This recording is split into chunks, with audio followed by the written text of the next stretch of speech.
ಎಲ್ರಿಗೂ ನಮಸ್ಕಾರ, ಎಲ್ರಿಗೂ ಶುಭೋದಯ. ಹಾಗೆ ಮತ್ತು welcome back to Gubi's mom vlogs.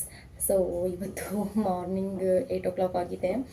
Tiffin ಎಲ್ಲ ರೆಡಿ ಆಯಿತು, ಮಾಡಿಬಿಟ್ಟು ಸ್ನಾನ ಬಂದಿದ್ದೀನಿ.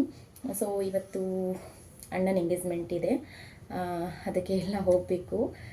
ನಾನು ಸ್ನಾನ ಮಾಡಿದ್ದೀನಿ, ಗುಬ್ಬಿಗೂ ತಿನ್ನಿಸ್ಕೊಂಡು ರೆಡಿ ಮಾಡಬೇಕು. ಸೊ ಅದಕ್ಕೆ ನೋಡಿ ಮೆಹಂದಿ ಎಲ್ಲ ಹಾಕ್ಕೊಂಡಿದ್ದೀನಿ, ಸಿಂಪಲಾಗಿ ಮೆಹಂದಿ ಎಲ್ಲ ಹಾಕ್ಕೊಂಡಿದ್ದೀನಿ. ಇವಾಗ ರೆಡಿ ಆಗಬೇಕು. ಸೊ ಈಗ ನಾನು ರೆಡಿ ಆಗ್ತಿದ್ದೀನಿ. ಮೊದಲು ನಾನು ಸ್ನಾನ ಮಾಡಿರೋದ್ರಿಂದ ಬಾಡಿ ಲೋಷನ್ ಮತ್ತು ರೋಲನ್ನು ನಾನು ಯೂಸ್ ಮಾಡ್ತೀನಿ. ಯಾಕಂದರೆ ಸ್ಕಿನ್ ತುಂಬ ಒಡ್ಕೊಳ್ಳು ಇರುತ್ತೆ.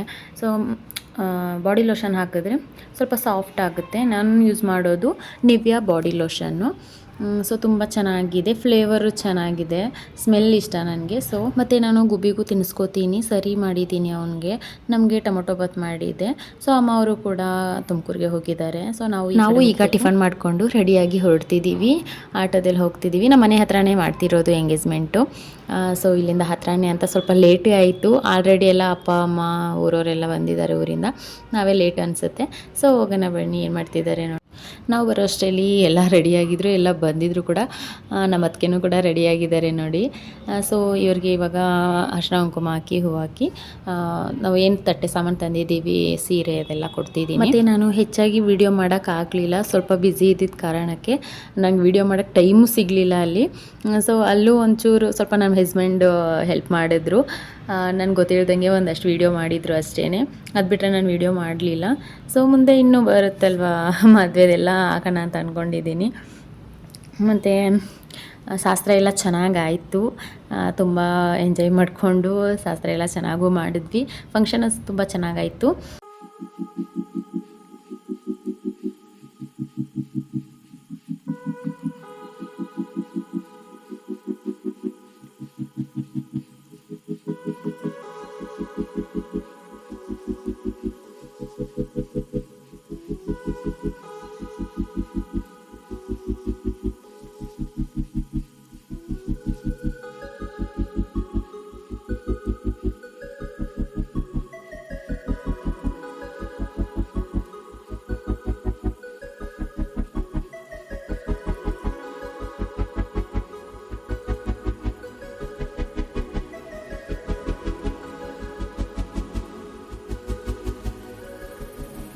ಮತ್ತು ನಮ್ಮ ಫಂಕ್ಷನ್ಗೆ ರಮೇಶ್ ಅರವಿಂದ್ ಅವರು ಕೂಡ ಬಂದಿದ್ದರು. ಅವರು ಮತ್ತು ಅವರ ಧರ್ಮಪತ್ನಿ ಬಂದಿದ್ದರು.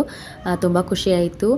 ನಮಗಂತೂ ಗೊತ್ತಿರಲಿಲ್ಲ ಬರ್ತಾರೆ ಅಂತ. ಬಟ್ ನಮ್ಮ ಅತ್ತಿಗೆ ಕಡೆಯಿಂದ ಅವರು ಗೊತ್ತಿರೋದ್ರಿಂದ ಬಂದಿದ್ದರು. ತುಂಬ ಖುಷಿಯಾಯಿತು. ಅವರ ವೈಫ್ ಕೂಡ ತುಂಬ ಚೆನ್ನಾಗಿ ಮಾತಾಡಿಸಿದ್ರು. ನನಗೂ ಖುಷಿಯಾಯಿತು ತುಂಬ. ಅವ್ರ ಜೊತೆ ಫೋಟೋಸ್ ವೀಡಿಯೋಸ್ ಎಲ್ಲ ಮಾಡಿಸ್ಕೊಂಡು ಬಂದ್ವಿ. ಮತ್ತು ಗುಬ್ಬಿ ಅವ್ರ ಅಜ್ಜಿ ಹತ್ರ ಸೆಟಲ್ ಆಗಿಬಿಟ್ಟಿದ್ದಾನೆ. ನಾನು ಅವ್ರ ಅಜ್ಜಿ ಬಂದಿದ್ದೆ ತಡ, ನನಗಂತೂ ಮರ್ತೇ ಬಿಟ್ಟ. ನಾನು ಬಾ ಅಂದರು ಬರ್ತಿಲ್ಲ ಅವನು. ಅವರ ಅಜ್ಜಿ ಇದ್ಬಿಟ್ರೆ ಯಾರೂ ಬೇಡ ಅವನಿಗೆ, ಅಮ್ಮ ಅಪ್ಪ ಊಟ ಏನೂ ಬೇಡ ನೋಡಿ. ಯಾರ ಹತ್ರನೂ ಹೋಗ್ತಿಲ್ಲ, ಅವರೊಬ್ಬರೇ ಬೇಕಂತೆ. ನಮ್ಮ ಅಮ್ಮನಿಗೂ ಕೂಡ ಎಲ್ಲೂ ಬಿಡ್ತಿಲ್ಲ ಅವನು, ಫೋಟೋಸ್ಗೆ ಶಾಸ್ತ್ರ ಮಾಡೋಕ್ಕೆ ಏನಕ್ಕೂ ಬಿಡಲಿಲ್ಲ. ಸೊ ಫೈನಲಿ ಮುಗಿಸ್ಕೊಂಡು ಊಟಕ್ಕೆ ಬಂದ್ವಿ. ಮತ್ತು ನಾವು ತುಂಬ ದಿನಗಳಾದಮೇಲೆ ಎಲ್ಲ ಸೇರಿದ್ದು ತುಂಬ ಖುಷಿಯಾಯಿತು. ನನ್ನ ಕಸಿನ್ಸ್ ಎಲ್ಲರೂ ಬಂದಿದ್ದರು. ಸೊ ತುಂಬ ಹ್ಯಾಪಿ ಆಯಿತು ನೋಡಿ. ಎಲ್ಲರೂ ತರಲೆ ಮಾಡ್ಕೊಂಡಲ್ಲೇ ಕುಂತಿದ್ವಿ. ಹಾಗೆ ಅಣ್ಣ ಅತ್ತಿಗೆ ಮೇಲೆ ನಿಮ್ಮ ಆಶೀರ್ವಾದನೂ ಇರಲಿ ಅಂತ ಹೇಳ್ತಾ ಇವತ್ತಿನ ವ್ಲಾಗ್ನ ಮುಗಿಸ್ತಿದ್ದೀನಿ. ಮತ್ತು ಇವತ್ತಿನ ವ್ಲಾಗ್ ನಿಮಗೆಲ್ಲ ಇಷ್ಟ ಆಗಿದೆ ಅಂತ ಅಂದ್ಕೊಂಡಿದ್ದೀನಿ. ಇಷ್ಟ ಆಗಿದರೆ ಪ್ಲೀಸ್ ಶೇರ್ ಮಾಡಿ, ಲೈಕ್ ಮಾಡಿ. ಮತ್ತು ನನ್ನ ಚಾನಲ್ನ ಯಾರೆಲ್ಲ ಸಬ್ಸ್ಕ್ರೈಬ್ ಮಾಡಿಲ್ಲ ಪ್ಲೀಸ್ ಸಬ್ಸ್ಕ್ರೈಬ್ ಮಾಡಿ. And thank you.